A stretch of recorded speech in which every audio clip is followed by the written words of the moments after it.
Bom dia a todos. Chega a ser emocionante o tanto que a gente é acolhido nessa casa. E por misericórdia que a gente agradece o momento de estar aqui, dividindo aí algumas palavras com vocês. Não é brincadeira não, o apelido é Lula, mas é por causa da avó. Minha avó que colocou esse apelido, eu sempre falo porque as pessoas acham que eu sou petista, mas não é não. Brinco com eles, eu falo que eu sou Lula 10 dedos, aí fica mais aliviado para mim. Eu gosto sempre de dividir com vocês que eu sou professor da rede pública, eu leciono no Estado já quase há mais de 27 anos, e eu sou professor de matemática e física, e motivado por esses alunos que a gente encontra todo dia, a gente vê a casa espírita sem muitos jovens.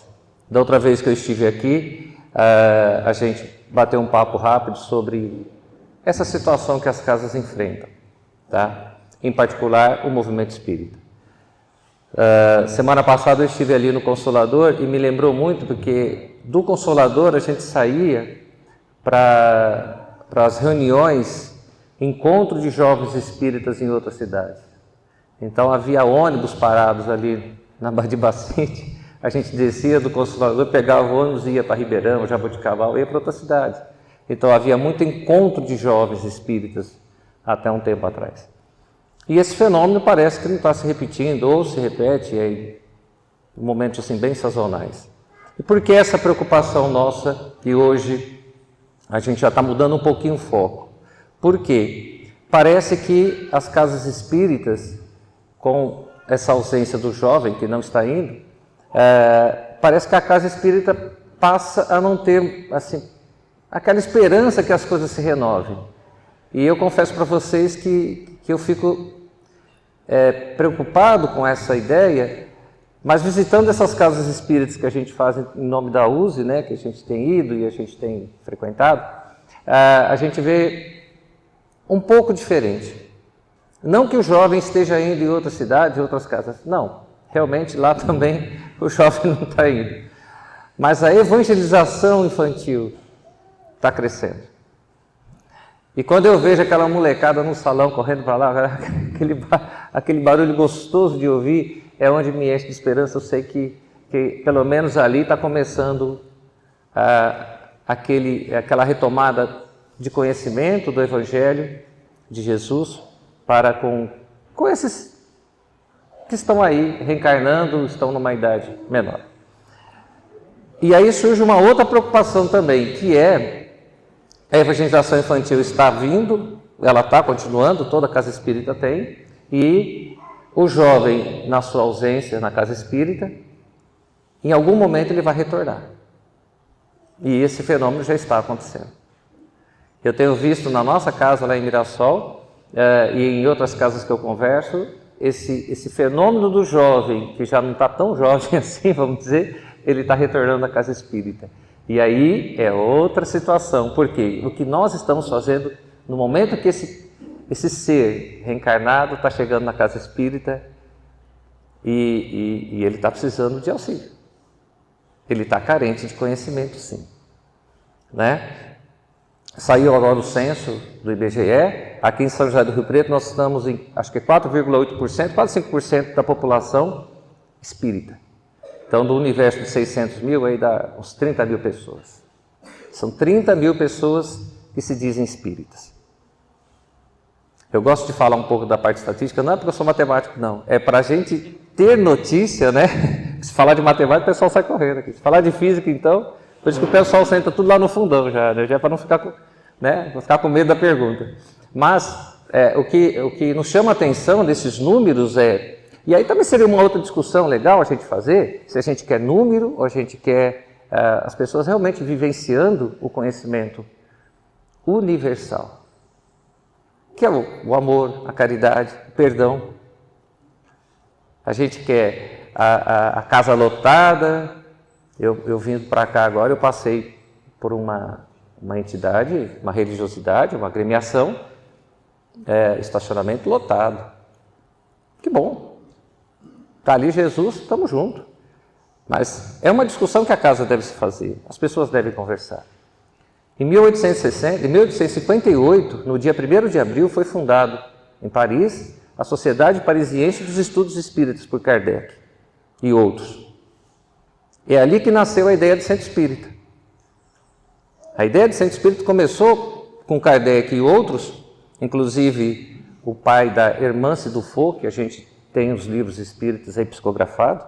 Ela foi uma médium, uma das que mais colaborou com Kardec no trabalho mediúnico, de receber as mensagens que Kardec avaliava, separava, enfim. Ela escreveu, psicografou diretamente de Joana d'Arc a história de Joana d'Arc. E por que a gente está sempre citando esses fatos históricos? Porque o jovem está também perdendo os fatos históricos do seu dia a dia e, quem dirá, do movimento espírita. E se em 1858 Kardec propôs a ideia do centro espírita, que esse modo da gente estar aqui nesse momento, era para justamente o quê? Estudar aquilo que estava sendo recebido pelos espíritos. Por isso que no Evangelho tem aquela passagem, aquela orientação, que é: espírita, amai-vos, e segundo, instruí-vos. Então, claro que amar é a base da nossa criação. É para isso que nós somos criados, para amar. Se tem um determinismo no universo todo, é o amor e a perfeição. Esse é um determinismo. A gente pode chorar, a gente pode não gostar da ideia, mas que a gente vai ter que ser perfeito, vai. E aí, essa perfeição ser relativamente alcançada, rápido ou não, vai depender da gente, das nossas escolhas. Quando a gente coloca que a instrução, que é o aprender, né? É o aprender. E hoje em dia, eu até falo um pouquinho mais pela experiência, a pouca experiência que a gente tem no dia a dia lá na escola, é que os alunos ainda acham que aprender é estudar, e não é bem assim. Quando eles falam assim: professor, mas eu estudo, e não entendi. Então você não está estudando. Você tem que mudar o teu modo de fazer com que esse conhecimento chegue até você. Por quê? Porque as pessoas esquecem, e na casa espírita a gente deve sempre ressaltar isso, quando a gente fala que nós somos espíritos reencarnados, é porque nós somos uma consciência.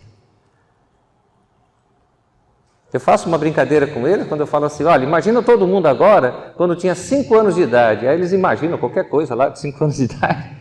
Eu falei: então, quem é que sabe que você não tem 5 anos de idade? Porque o teu cérebro está achando que você tem 5 anos de idade. A ciência fala isso. Quando você imagina uma situação que você tem menos de idade do que você tem hoje, o cérebro acha que aquilo é verdade. Quem é que sabe que não é verdade? A tua consciência. Você. Por quê? Porque você é um espírito, você é uma consciência. E a gente tem consciência quando a gente faz escolhas. E o jovem, ele está precisando entender esse momento de consciência que ele está passando. Porque o que eu vejo é jovens sofrendo. Não que a gente também não sofra, né? A gente também está passando os perrengues bons aí. Mas, em particular, o jovem está sofrendo. E essa situação de bater um papo com esse jovem, ou quando ele voltar para a casa espírita, é uma situação que a casa deve entender que é um processo. Né? Da outra vez, acho que eu devo ter falado isso, e diante desses números aí que o IBGE nos dá hoje, mas tem um documentário sobre Kardec que chama Em Busca de Kardec. Uma das pessoas que participa desse documentário, parece que até da forma administrativa, é a Dora Encontre. Vocês vão encontrar diversos vídeos dela do YouTube. E nesse documentário do Em Busca de Kardec, eles vão até a França, fazem um levantamento histórico maravilhoso, um estudo até sociológico do espiritismo, mas naquele momento, isso faz o que, uns 5 anos, na França toda não tem 200 centros espíritas. Se nós pegarmos aqui de Frutal até Santa Fé do Sul, vai dar muito mais que isso. A França toda não tem 200 centros espíritas. E por quê? O que aconteceu lá que pode estar acontecendo aqui? Pode estar acontecendo aqui. Isso é só para a gente se alertar com relação a isso. Por quê? Porque talvez a renovação não se ocorreu lá. trazer esse jovem para a casa espírita e mantê-lo, e mesmo que ele vá, porque ele também vai ter que cuidar da vida dele, ele vai entrar numa universidade, ele vai fazer um curso, como alguns que eu conheço já estão fazendo seus cursos aí fora de São José do Rio Preto, Mirassol, mas e quando ele retomar aqui? Eu estava dando aula e eu não perco a oportunidade de dar uma provocadinha sempre que posso. Hoje você tem que tomar muito cuidado com o que você fala, porque qualquer coisa pode ser interpretada, qualquer coisa pode dar pano para manga, como diz o outro. E eu não sei como é que surgiu o assunto lá, e uma aluna falou assim, mas tem coisa que eu sou obrigado a fazer. Eu falei, não, você não é obrigado, você tem o livre-arbítrio, você pode escolher fazer ou não. Ela falou, eu não concordo, eu não escolhi para nascer. A hora que ela falou, me deu uma coceira de falar assim, Senhor, e agora, né? Mas eu me contive, mas também não me contive, porque eu virei para ela e falei assim, como que não? Eu estava do lado de Jesus quando eu fui te buscar lá no inferno, menina. Você pediu para eu tirar de lá, você estava perdida lá, né? Brincando com ela, e todo mundo começou a dar risada, né?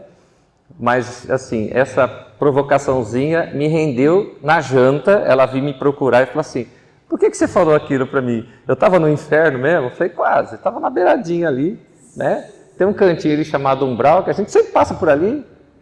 Mas ela sabe que eu sou, além de espírita, cristão, reencarnacionista, claro, porque se eu sou espírita, eu sou reencarnacionista. E muita gente esquece que espírita é cristão, né? Eu tive um colega, professor de história, falou assim, ô Lula, mas você é cristão? Eu falei, meu Deus, um professor de história está me perguntando isso? Tá, estamos perdidos, né?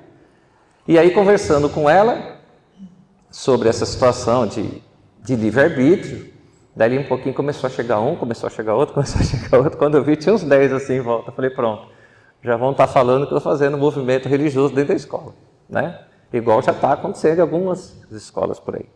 Então vocês veem que num determinado momento assim que você perceber que você pode dar a sua contribuição para aquele ser encarnado, deve-se fazer.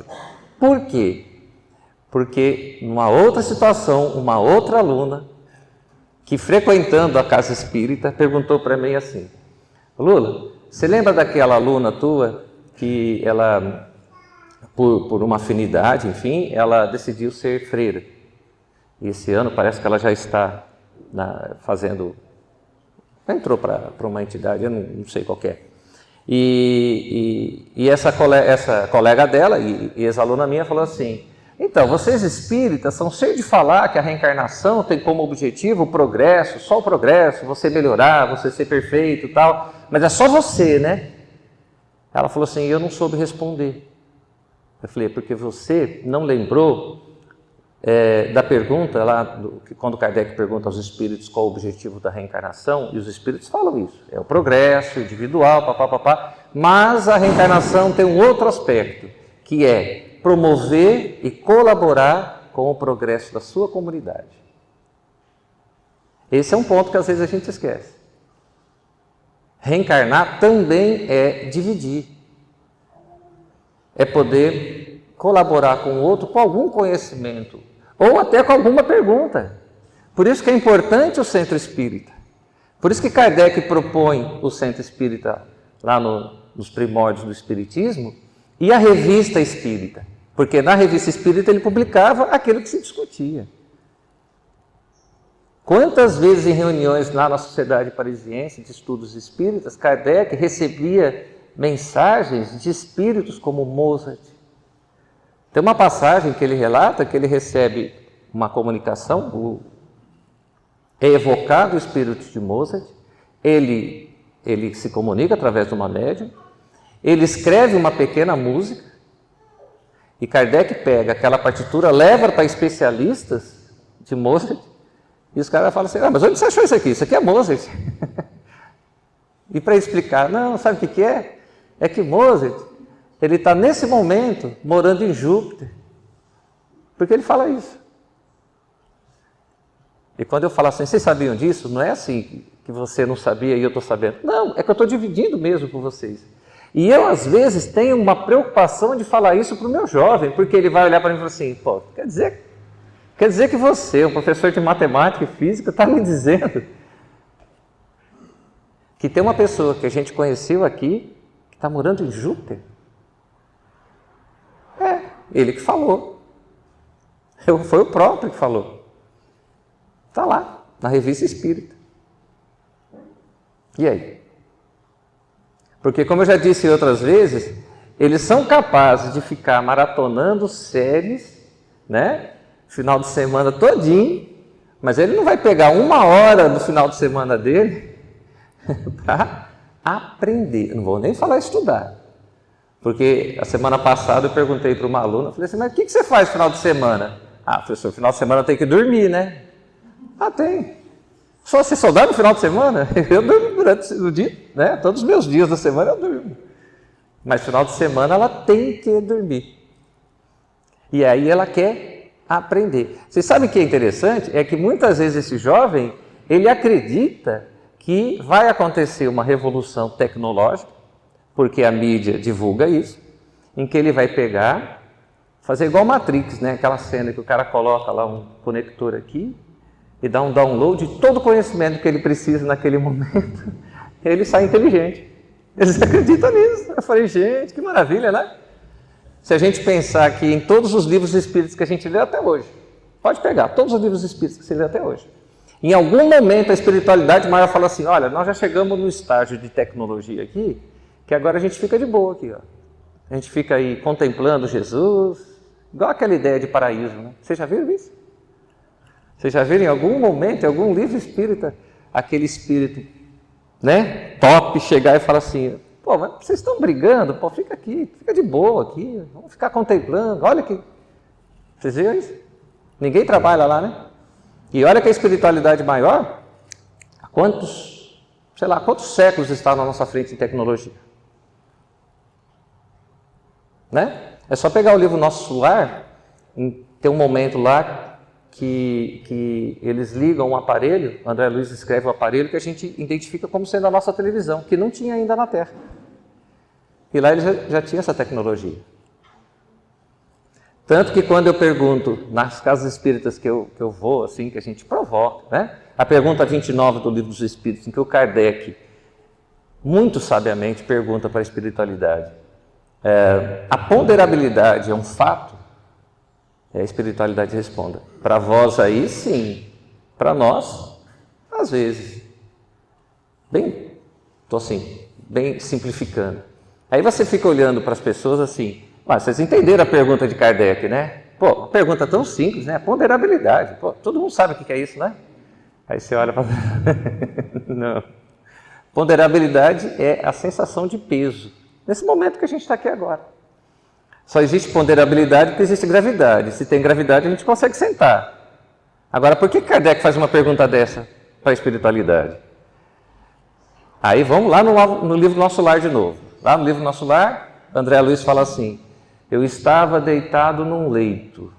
Mas como é que ele deitou? Numa colônia espiritual que está acima da cidade do Rio de Janeiro. Aliás, tanto lugar. Você imaginou o que é nosso lar naquela época de carnaval? Deus, deve ser furado lá de tanto, né, pensamento que deve subir, né, na direção de nosso lar. Mas olha que interessante, Kardec fazer uma pergunta dessa e depois a gente pega o livro Nosso Lar e vê André Luiz falando isso. Estava deitado no leito de um hospital. Alguém me deu um caldo. Eu tomei. Peraí, como é que você toma? Você ingere um negócio, o negócio desce. Então tem gravidade. Então a ponderabilidade que o Kardec perguntou está lá. O fato de andar. Eu andei lá nos jardins, lá, tal. A gente quando lê, a gente fica imaginando a cena, a gente não pensa no detalhe, né? Mas olha que interessante, andar no plano espiritual. E aí? E se o jovem chegar e falar assim, vocês estão doidos, né? Vocês devem fazer reunião no centro espírita para usar como é que é o Santo Daime, né? Como é que é aquele chá lá, a Ayahuasca lá, deve fazer alguma coisa assim, porque tem informações que vocês falam para a gente que eu não sei se eu acredito. Só uma parte. Semana passada, quando eu estive lá no Consolador, e eu contei um fato que aconteceu comigo, eu tive a felicidade Muitas felicidades, claro, mas uma delas foi conhecer pessoalmente o Chico Xavier por conta do Adelino lá de Mirassol, que foi no final de semana lá no Chico, o Chico ainda psicografava, e ele falou, ó, nós vamos no final de semana lá, quer ir? Ah, imagina, né? Conhecer o Chico, ixi, ainda ficamos lá em cima do muro do centro lá que ele psicografava, vendo ele, até 3 horas da manhã. E uma outra vez eu tive uma oportunidade de conhecer uma cidade que o IBGE fez agora a estatística, é a única cidade no Brasil que 42% da população é espírita, ou seja, tem mais espíritas do que qualquer outra religião lá. Por quê? Porque é a única cidade no mundo que começou em volta de um centro espírita. Ela não começou em volta de uma igreja, ela começou em volta do centro espírita, cidade de Palmelo. E eu estive lá, em Goiás. E lá eu conheci um senhor chamado Seu Damo, ele já desencarnou, porque na época ele já tinha uma certa idade. Ele veio da Itália para o Brasil sem saber como, totalmente obsediado. Ele não sabe como ele chegou no Brasil e foi parar lá. E aí, buscando tratamento para os problemas de saúde dele, ele foi para o que na época se chamava hospício, né? E eles iam começar um tratamento de choque nele, porque era a tecnologia que tinha na época. Aí ele acabou chegando no Chico Xavier, e lá no Chico Xavier ele falou assim, ó, vai para a cidade de Palmelo, que lá eles vão te orientar e você vai ser curada. É claro que o problema dele era obsessão, e ele se curou, e ele fazia um trabalho agora lá na cidade de Palmelo de auxílio e cirurgia espiritual. Até hoje. Até hoje. Se vocês veem, tem na TV deles lá um trabalho fantástico que eles fazem na cidade de Palmelo, no centro espírita que eu visitei e participei lá de algumas reuniões. Esse Seu Damo, quando eu falo dele, por quê? Porque eu estava conversando com o meu amigo, que me levou até Palmelo, e eu escutava ele falando dentro de uma sala, eu falava, meu Deus, mas o que esse homem tanto conversa, né? Imagina, italiano também não conversar, só ele for mudo, né? Porque, e se amarrar os braços também, ele para de conversar, né? Porque italiano tem que falar com o braço. E ele falava. Eu falava, seu Rubens, mas o que ele tanto fala? Ele falou, pera um pouquinho que você vai ver. A hora que ele saiu, ele estava sozinho na sala. Aí eu falei, pá, o que aconteceu aí dentro? Ele falou assim, você está preocupado com quem eu estava conversando? Tem uns espíritos aí perguntando para mim sobre a Ferrari. Por que a Ferrari não ganha o campeonato? Eu falei, Jesus amado, os caras estão discutindo Fórmula 1, espírito encarnado, né? Aí ele pega e me vira para o meu amigo, o seu Rubens, olha na região do estômago dele e fala assim, nossa Rubens, você está tomando tudo isso aí de remédio? Eu falei, meu Deus, agora pirou mesmo, agora eu vou parar com esse negócio, vou embora. Ele falou, você sabia que o Rubens toma tudo isso aqui de remédio? Eu falei, sabia, eu vejo ele tomando. Eu falei, mas eu estou vendo, esses remédios vão acabar com o estômago dele. Eu falei, meu Deus do céu, isso aconteceu na minha frente. Como é que eu vou contar isso para o meu jovem? E a semana passada, lá no Consolador, eu contei essa história, o rapaz depois me procurou no final e falou assim, olha, o filho do Seu Damo, ele vem de vez em quando aqui no Consolador. Eu falei, nossa, ainda bem que eu não falei mentira, né? Se eu tivesse falado mentira, eu estava perdido, porque o filho do rapaz está lá. E ele confirmou essa história, que ele veio obsediado da Itália até o Brasil. Bem, aí, essas situações que ocorrem dentro do movimento espírita, e a gente tem informações para isso, inclusive de cirurgias espirituais, materializações. Você falar para o jovem de materialização, ele vai ficar assustado. E por que eu estou dando ênfase ao ponto de vista científico do espiritismo? Porque é um ponto de vista que muitos centros espíritas estão deixando meio de lado. E para o jovem é importante que ele tenha uma base histórica, científica daquilo que a gente está falando, porque senão ele não vai acreditar. Eu falo isso por experiência própria. Porque durante um bate-papo eles falam assim, me prova. Eu falei, meu, porque o jovem ele é muito crítico. Ele pode ser relaxado, preguiçoso, tudo bem, mas ele é muito crítico. Tem hora que chega a ser chato. Tem hora que chega a ser chato. Por quê? Porque ele transfere para você uma carga, às vezes, que não é tua, é dele. Mas ele está precisando daquela orientação. Na mocidade lá do Vicente de Paulo, a gente faz no sábado às 2 horas da tarde. Por quê? Porque, por uma questão de mudança do jovem, parece que ficou decidido ser no sábado às 2 horas da tarde, porque no domingo, 9 horas da manhã, o jovem tem que dormir, né? Eu falei, por que eu não peguei essa fase quando eu ia na mocidade, né? Porque a minha era domingo de manhã, né? E com a minha mãe me incentivando, né? Minha mãe é terrivelmente amorosa, porque ela me incentivava com o chinelinho havaiano amarelo que ela tinha. Que tinha mira laser, assim, que ela só fazia assim. Eu falei, meu Deus, luz não faz curva, né? Vai pegar. Mas minha mãe mandava a gente ir para o centro, e a gente ia todo domingo de manhã, né? E aí surgiu um assunto, uma dúvida que o jovem me perguntou sobre o espírito protetor. Eu falei, nossa, é legal, vou pegar esse tema, já fui lá no livro dos espíritos. Tem o espírito protetor, o espírito amigo. Aí eu já empolguei e falei, não, vamos botar o Chico Xavier, porque o espírito protetor do Chico Xavier era o Emmanuel, né? Eu falei, não, agora vai, dá certinho. Peguei, montei, coloquei. Aí eu tive uma intuição de colocar um vídeo do Chico. Sabe aquele finalzinho do Pinga Fogo? O finalzinho em que o pessoal pede para o Chico psicografar alguma coisa. E o Emmanuel concede esse momento, porque é de lá para cá, a gente sabe disso. E a hora que o Chico ele se coloca naquela posição e começa a psicografar, eu olhei para os jovens que estavam, tinham 5 jovens naquele dia. Bateu um recorde aquele dia. 5 jovens, eita nós, nossa, já, aquele dia eu ganhei boas horas. Eu falei, agora vai. Aí ele falou assim, o menino ficou me olhando assim para a tela, falou assim, quem que é esse aí? Eu falei, esse é o Chico Xavier.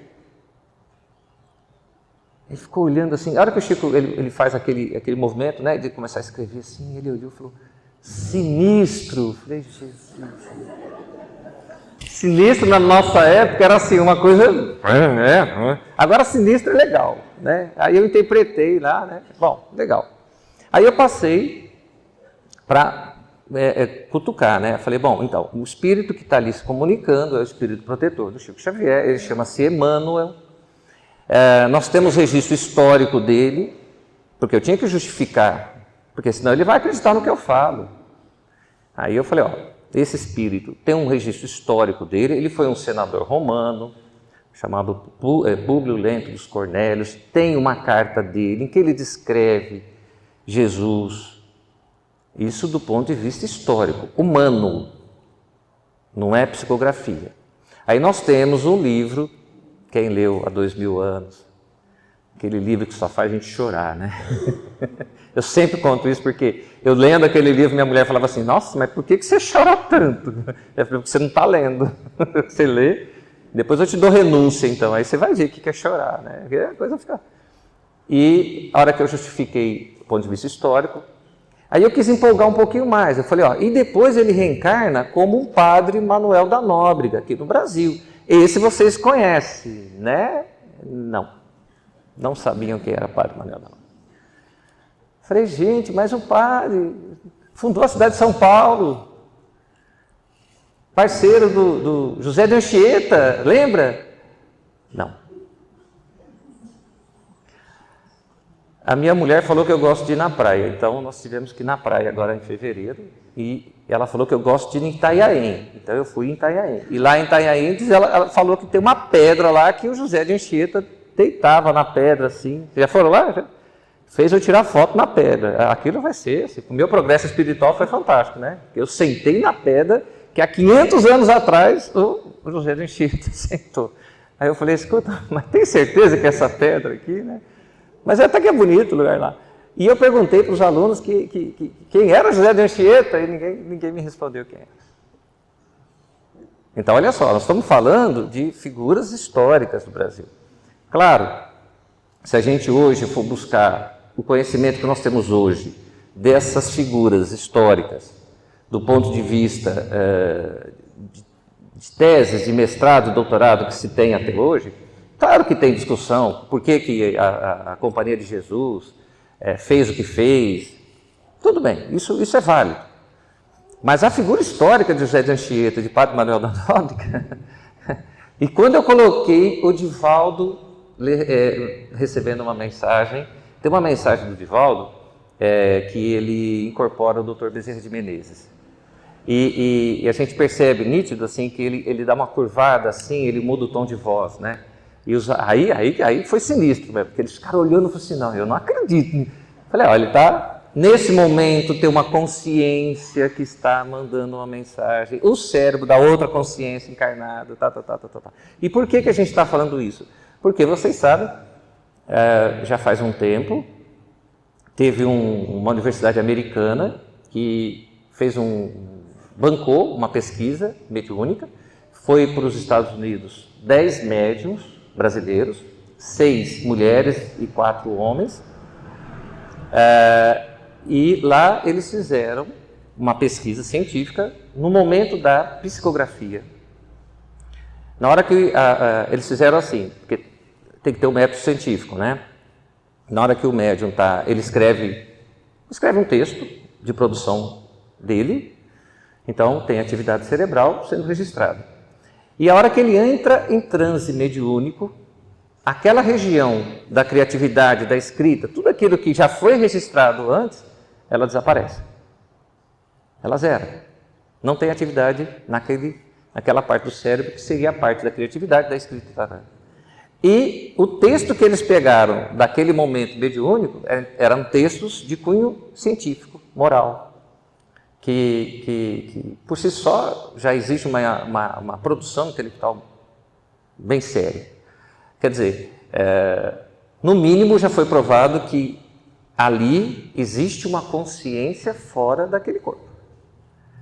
Parece-me que já foi feita uma segunda, nessa mesma linha, acho que na Alemanha. Se tiver uma terceira, já é um fato científico, já é comprovação científica. Aí não adianta o cara falar assim, eu não acredito. Não, está lá. A USP, coisa de 2 meses atrás, fez aí uma pesquisa sobre a parte de hereditariedade da mediunidade, né? Se o pai é médium, o filho vai ser médium.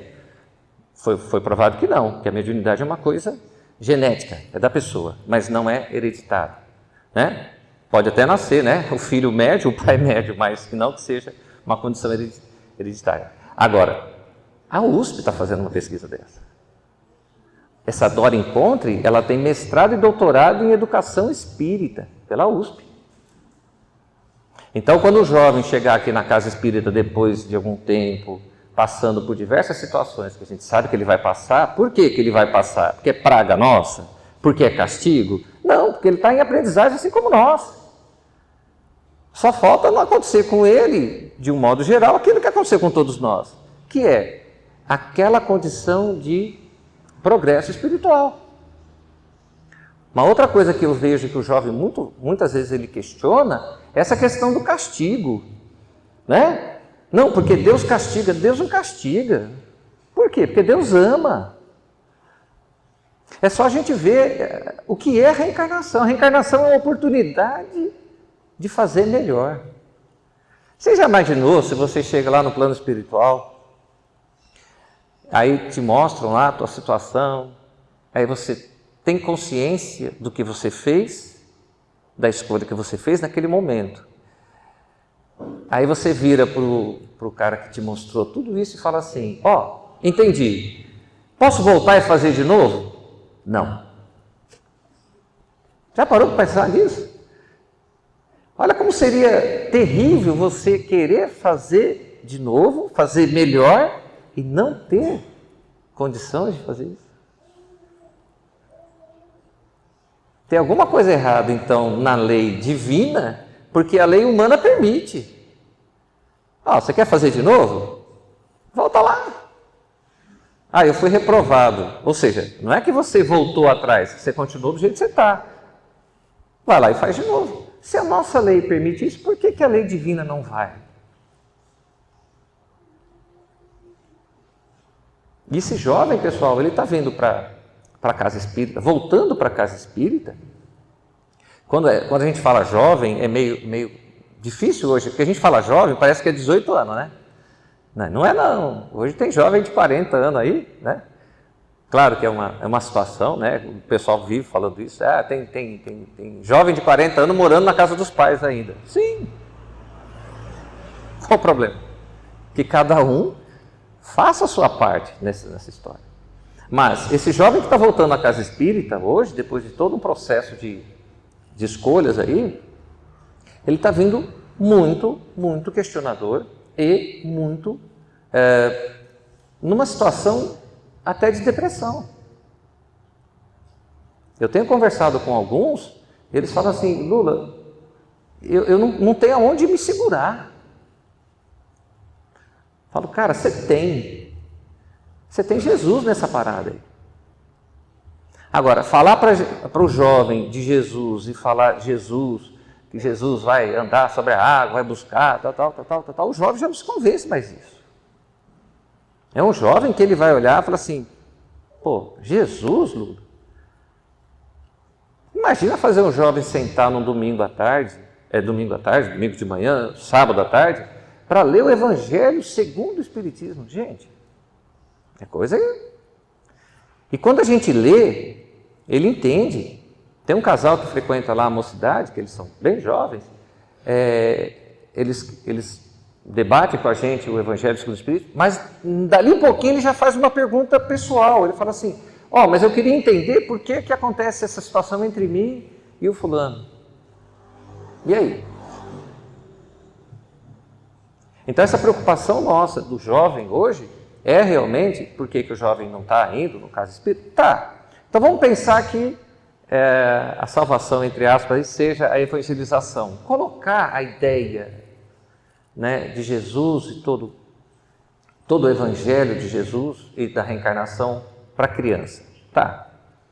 E quando esse jovem voltar, ele vai ter o nosso amparo. Para isso a gente precisa ter essa condição de debate com os nossos pares, fazer do centro espírita realmente um momento da gente questionar, mas buscando aquilo que Kardec falava, o bom senso das coisas. Porque o que a gente tem hoje é muita informação, tá? Isso é uma crítica minha, sim, né? As pessoas falam, a gente não deve ser crítico, né? Tem uma mensagem do André Luiz, é pequenininha assim, não grite, converse, não acuse, ampare, não critique, auxilie. A hora que eu chego naquele não critique, por quê? Porque eu sou muito crítico, mas do ponto de vista assim, quando eu escuto alguma coisa, quando eu leio alguma coisa, quando eu vejo alguma coisa, eu uso a criticidade para entender aquilo. Uma das pessoas que mais assim, quando eu vejo algum podcast dele assim, que é um ateu, né, que é o Leandro Carnal. O Leandro Carnal é um filósofo, ele é ateu, né?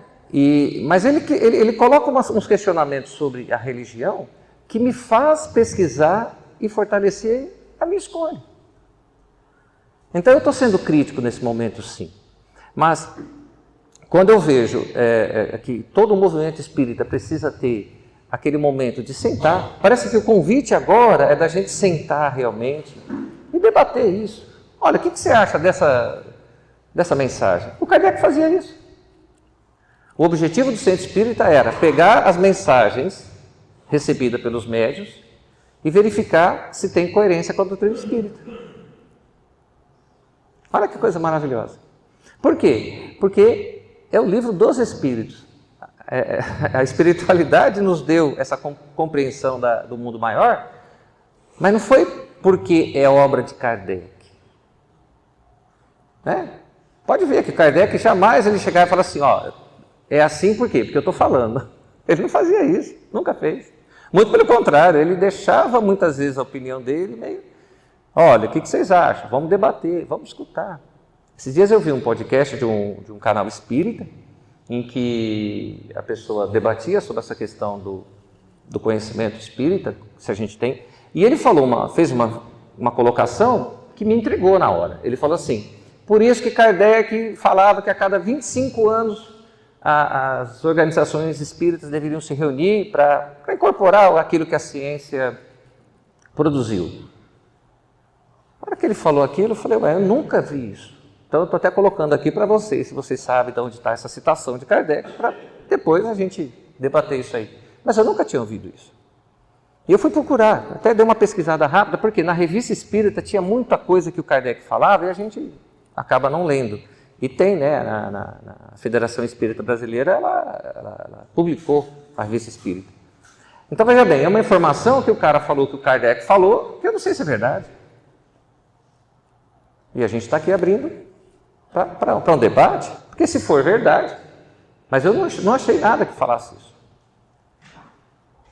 Então, quando alguém fala sobre, igual a pergunta 29 que eu falei para vocês, ponderabilidade, olha que implicação fantástica, né? O espírito lá no plano espiritual poder sentar, poder engolir, poder tomar água, Aí a gente começa a viajar, né? Pô, se ele tomou água, de onde veio essa água?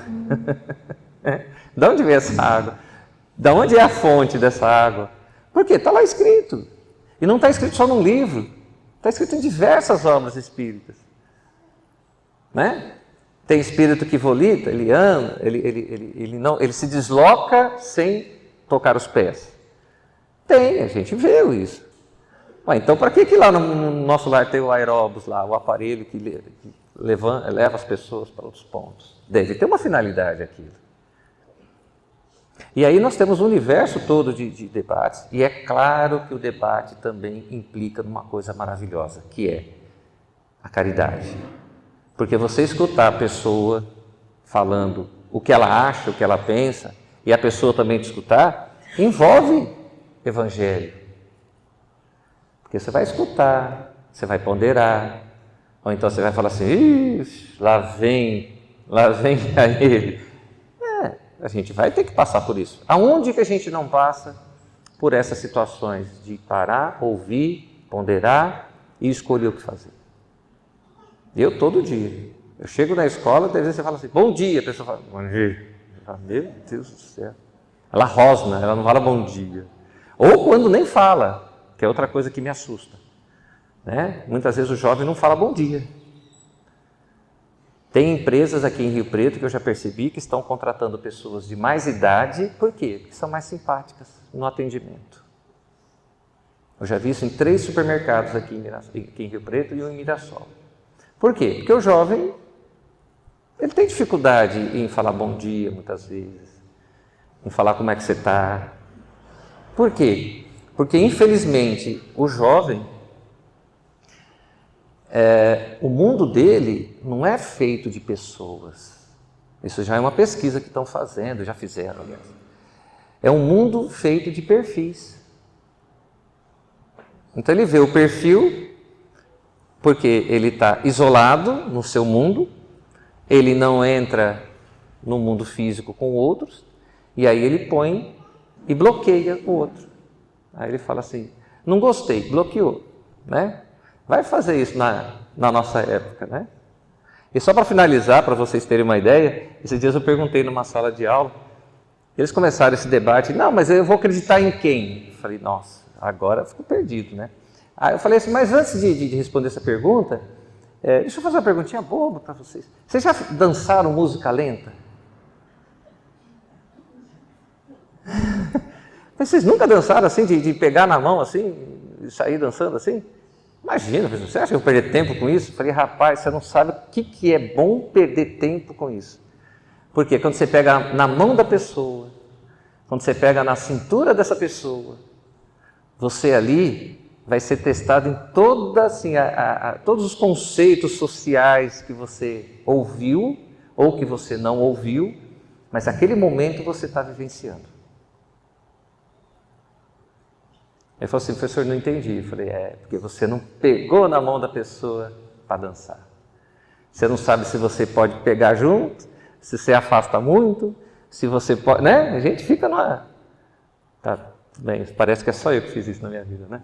Mas não é? E aí, eu mostrei para eles um outro conceito que é, por que a gente jogava bola no finalzinho da tarde na rua?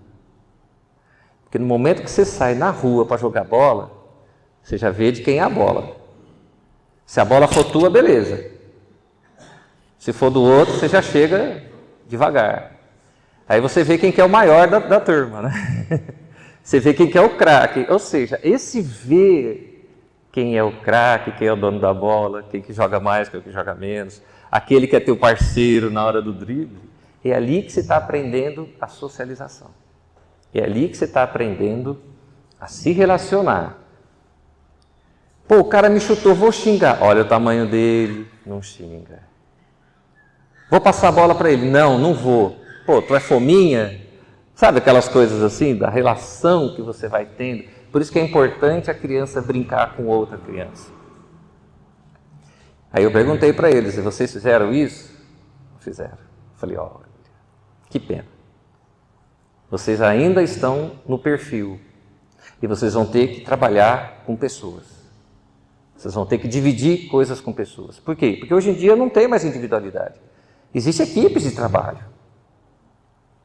Eu convivo com pessoas de RH, eles falam isso, professor, orienta essa moçada para chegar e trabalhar em equipe. E a Casa Espírita precisa estar em equipe também para receber esse jovem. Por quê? Porque ele vai questionar alguma coisa. Eu gostaria de deixar essa mensagem e rogar que tenhamos essa ambição de buscar o conhecimento para dividir com o nosso próximo, porque eu vejo que é o que a gente está mais precisando nessa coletividade. Claro que sem Jesus a gente não vai chegar a lugar nenhum. E por que se justifica Jesus nesse momento? Parábola dos talentos. Se você hoje tem condições de colaborar com esse progresso espiritual do seu próximo, você vai esconder esse talento? Você vai falar assim, não, tenho medo, vou ficar com ele para mim, não vou dividir. Olha como Jesus, ele já entendia esse processo e nos deixou a parábola do talento por causa disso. Eu vou te dar a condição de você se melhorar, mas você vai dividir? Você vai investir? Você vai segurar e falar assim, não, tenho medo. É esse convite que Jesus está fazendo a todo momento conosco e peço que a gente possa colaborar com ele. Agradeço e que Jesus nos abençoe.